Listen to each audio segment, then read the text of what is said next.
big change was the introduction of federal monies into higher education after World War II, and often overlooked the role that the military has played in shaping really higher education, not only in terms of funding for military projects and stuff, but also in the introduction of strategic planning and other kinds of developments that have been tied really to the military and related think tanks like Rand Corporation and others that have developed over the years. And Europe also had the gentleman amateur kind of tradition until the 60s. And there was, in Britain, there was known as the Robbins Report in the 60s, which really reevaluated higher education in the UK. And then Europe, because of the war, largely adopted the American model, especially in MBAs. So this interaction between the US and the role of American education, really the era that we're in is one from the 60s.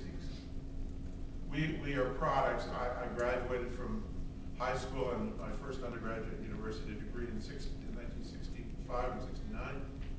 And if you look today, the expectations, the norms that we grew up with are largely the ones that were imposed in.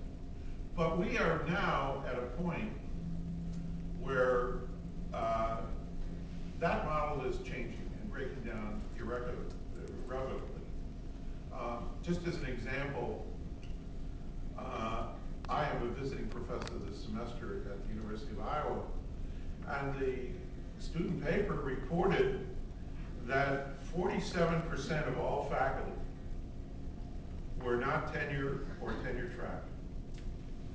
Essentially, almost half the faculty now at a major institution, like the University of Iowa, are not tenure track. Now in the 60s, 75%, 80% of faculty were tenure track.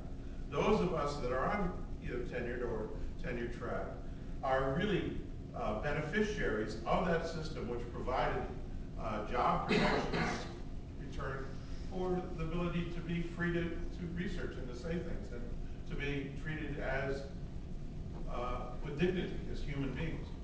But now, because of the economic situation, the political situation, the oversupply of many degrees, I was looking at something that was very interesting. The MBA is the world's most popular degree in a class.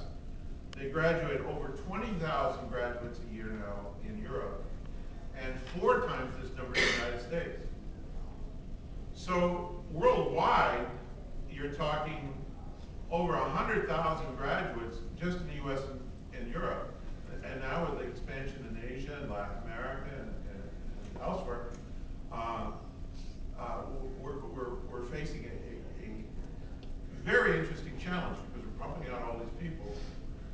What are we going to do? If we look at universities and we think of universities, most people tend to think of education and research. Come on in, there's some seats over there. Bring some extra chairs in if you like. You're welcome. Thank you very much for coming. And but what they don't realize that many activities that go on within the university are really similar to a corporate function.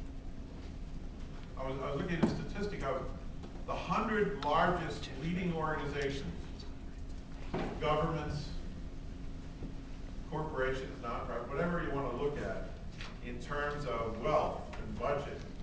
51 are corporations, 51%, 51 out of 100. So over half the top entities in the world with money and authority are businesses. It's an interesting problem.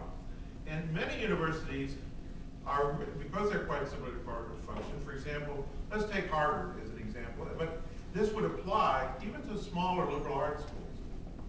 But many of these things would apply. Harvard has a real estate department. They have an investment firm. They have a large human resource department with activity.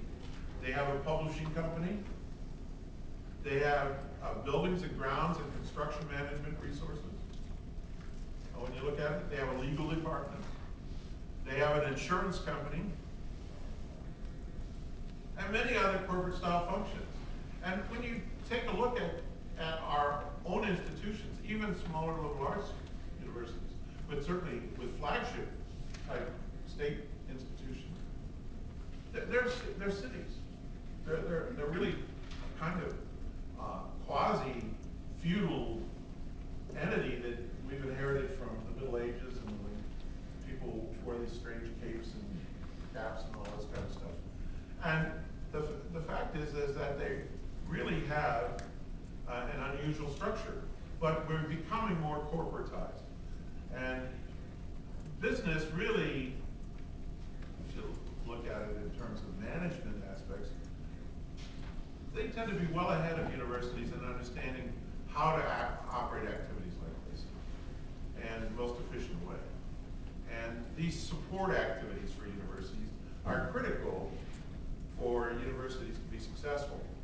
And so you see business influence coming more and more into higher education. I've noticed that, for example, that the top rungs of administration are being filled more and more by people with either political experience, high-level political experience, people with military experience, or people with corporate and fundraising experience.